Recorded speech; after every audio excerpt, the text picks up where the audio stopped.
Now, the world's oceans are under threat due to pollution, much of it in the form of plastic waste. A report recently released on plastic pollution makes an alarming claim about our planet's future. And that includes the fight against plastic pollution. In an underwater paradise, a plastic nightmare. How long can this stuff stay in the environment?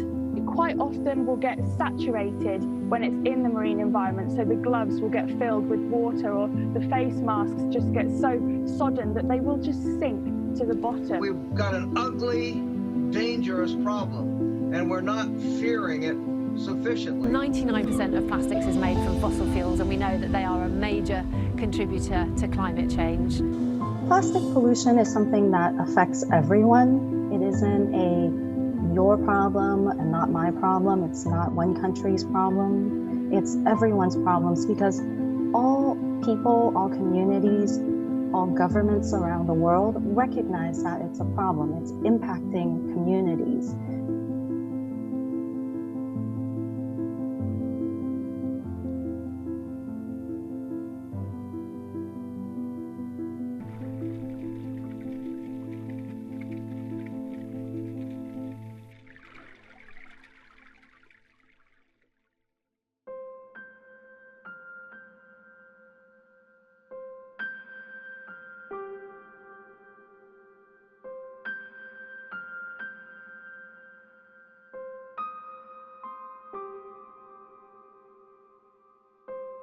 Life is hectic. We move at an alarming rate, not only through life, but through consumption. Fuels, plastics, waste, thrown into an environment that didn't ask for it. Plastic pollution is a problem that needs solving.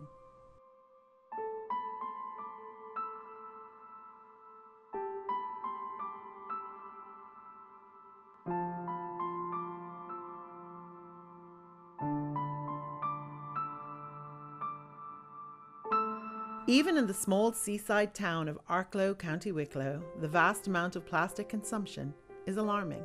The pollution ending up in the river, sea, and harbours that surround this town is a symptom of a much greater issue.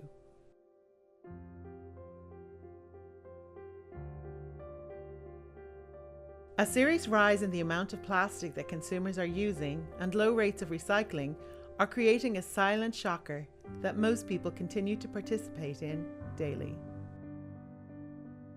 We are creating a synthetic sea, killing our wildlife and aquatic life, and poisoning ourselves.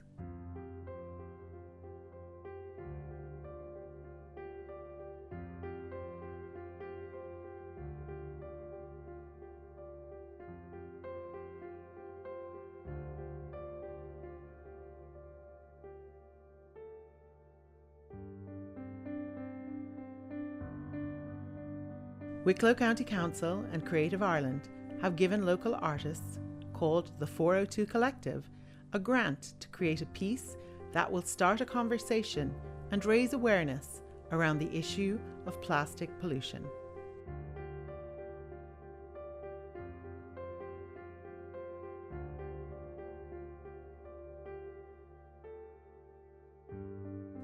As part of this project, we are working with a number of environmental NGOs operating along the Wicklow coastline. Firstly, we have Lauren from Seal Rescue Ireland talking about their work in helping at-risk seals. Hello, my name is Lauren and I'm the Education and Fundraising Manager at Seal Rescue Ireland. So there is quite a large seal population in Wicklow, so it's really important for us to engage and educate with local members of the Wicklow community to teach them about how they can protect seals, and we can help to do this by putting up signage in the areas where seal mums might have their seal pups. So in the ocean you can find macroplastics, which are really large and we can see, or microplastics, which are very tiny and can be really harmful for all animals in the ocean. To help reduce plastic pollution in our oceans, what people can do is reduce the amount of plastic that they are using in their day-to-day lives. And if you're ever out on the beach, definitely bring a bag with you to do your own beach clean.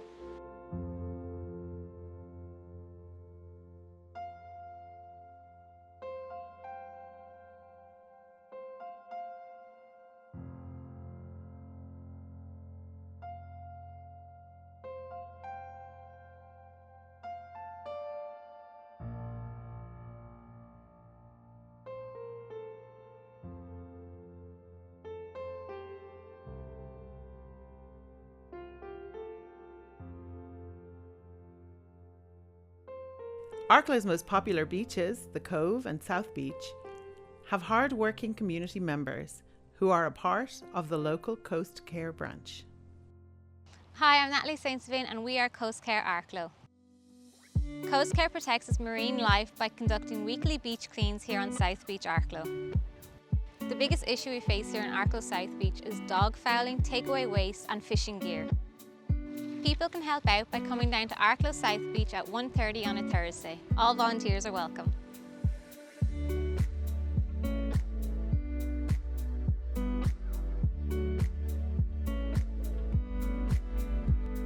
One of the lead artists for the Synthetic Sea project, James Burke, has taken inspiration from his lifelong hobby of collecting found objects, many of which are from local beaches. My name is James Burke and I'm a found object artist. I've been spending a lot of time in the last few years walking the beaches of Arklow, and I have realised that the beaches are destroyed with plastics and litter from fishing boats. Because I'm a found object artist, most of my materials come from the sea. So on my walking expeditions, I have noticed the change over the last 20 years of the different types of litter that's been washed up on the seashore, birds that have been caught in fish nets, dolphins that are being strangled with fishing lines. This is one of the reasons why I try to bring this to the people to show them what's actually happening on the seashores in Arklow. This project is to make people aware of the plastics that have been dumped in our seas and in our coastline. The title is called Synthetic Sea. The idea of synthetic sea is that sea is that polluted with plastics at the moment, and the creatures that we are going to be making for this project, they're going to be made out of plastics. So plastics are synthetic, they're man-made, they're not supposed to be in the sea. We don't want them. The design came about, we noticed that 3 dolphins had arrived into the Arklow area, so we decided to use that as the main figures of the piece of sculpture. The sculpture itself will be in 3 different stages. One of the stages will represent the dolphin in its environment with fish and fish nets and everything else. And that dolphin escapes to join the rest of its pod. The dolphin jumps from one base to another. The base that it jumps into the second time is a toxic base. It's full of plastics, dead creatures. Then from that base, the 3 dolphins take their freedom to the 3rd base, which where all the creatures will be all clean. It's like the 3 dolphins have actually found peace and they are entering this one safe haven.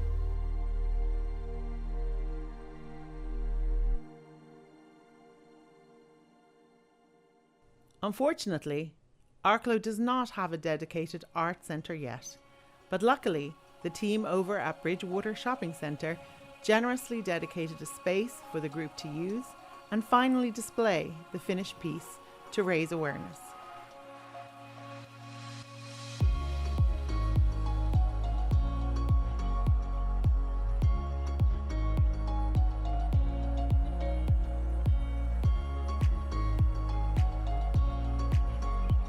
We're nearly at the end of the project.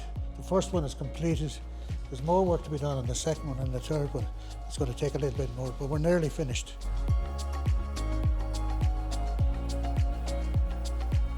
It's great to be here in a public area, and this is eventually going to be displayed out here in the Bridgewater Shopping Centre where everybody will be able to see it.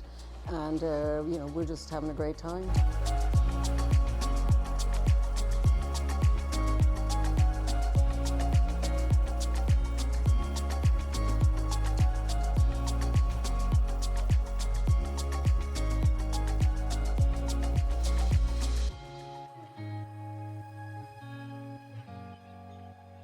.402 member and marine scientist Rebecca O'Connor has taken a special interest in this particular project as it is something near and dear to her heart. This project is really important to me because we are an island nation and everybody on this island should be proud of the seas that surround us. Our heritage is so important, our language, our duchus, and our nation and our people have always been fishermen, have come here on boats And that sea is just part of our Cree and our heart. It is really important to protect it, and it is really important to sustain our livelihoods, and we should manage it and take care of it. 9.5 tons of plastic is being dumped into the sea, and this plastic is coming from humans. We are all consumers. We are all using plastic. The way to reduce the amount of plastics and therefore microplastics in the sea and the ocean is to stop consuming the plastic. Use a reusable cup. Don't buy the thing that is single use. Try your best just to reduce the amount of plastic you consume. So there's so much plastic being dumped in the ocean. All of the land plastic ends up in a river or being washed out somehow into the sea. So any land plastic that is waste will end up in the sea. That will in turn biodegrade and degrade naturally because of UV light from the sun. This will make it degrade into small pieces. They don't just sink, they don't just float, they stay in the water column, which makes it really good food for fish. For instance, if you are a turtle, you're going to eat a plastic bag thinking that it is a jellyfish, which is your source of food. Inspired by the local marine landscape, co-designer of the Synthetic Sea Project, Derek Larkin, talks us through his journey. Hi, my name is Derek Larkin. I'm a designer of the Synthetic Sea Project. I'm a member of the 402 group, and the Synthetic Sea Project we worked on was all recycled materials. Even the dolphins were made out of recycled materials. Most of the materials were either collected on the beach or just recycled from a home. In the beginning, I made a three-dimensional mock-up of the project. From there, I did to-scale drawings of the dolphins. I constructed the pieces from the drawings, which were made out of recycled materials. What I hope that comes from the project is that people will be aware of what's happening in the ocean and the sea, and be conscious of what they leave on the beaches. There is more that can be done. Stephen Kavanagh from Nori is spearheading a marine conservation project which hopes to restore the oyster reefs on the Irish East Coast. Hi, my name's Stephen Kavanagh. I'm a marine biologist and I live in Arklow, County Wicklow. We have a company here. We process seafood. We make marine extracts that we export all over the world. So when you ask what can we do about reversing damage in the ocean and the destruction in our marine environment, there are conservation and restoration efforts going on all over the world, and that's what we're initiating here in County Wicklow with the Nori project. So the Nori project, which is Native Oyster Reef Restoration Ireland, our aim is to restore the historical oyster beds on the Wicklow coastline. These beds have been functionally extinct for the last 150 years, but back in the 1800s they were very extensive, very rich biodiverse habitats and ecosystems that sustained the economy and the livelihoods of fishing communities all along the east coast of Ireland. So projects like the 402 Art Collective are really important to our work. We see a huge synergy between the visual arts and the animation that they can bring to a project like this. These oysters are very hard to explain to people, and what we do underneath the ocean is very hard to explain. The arts can be a massive tool to help us make that a reality.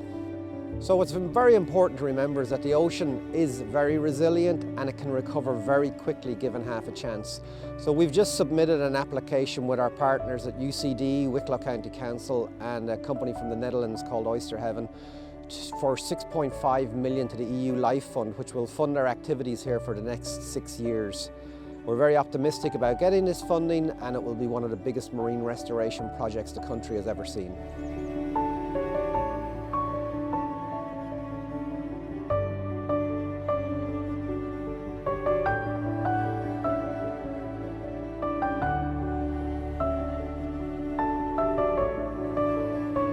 There have been many months of research, design, gathering of found objects, arguments, discussion, and long work sessions that have gone into creating the Synthetic Sea Project. Now it's ready.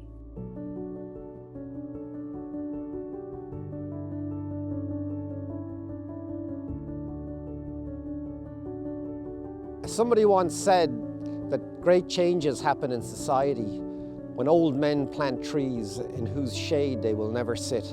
In the case of these oysters on the great oyster banks of Arklow, we may never see them again, but our grandchildren will, and that's what we're starting here today. Excellent.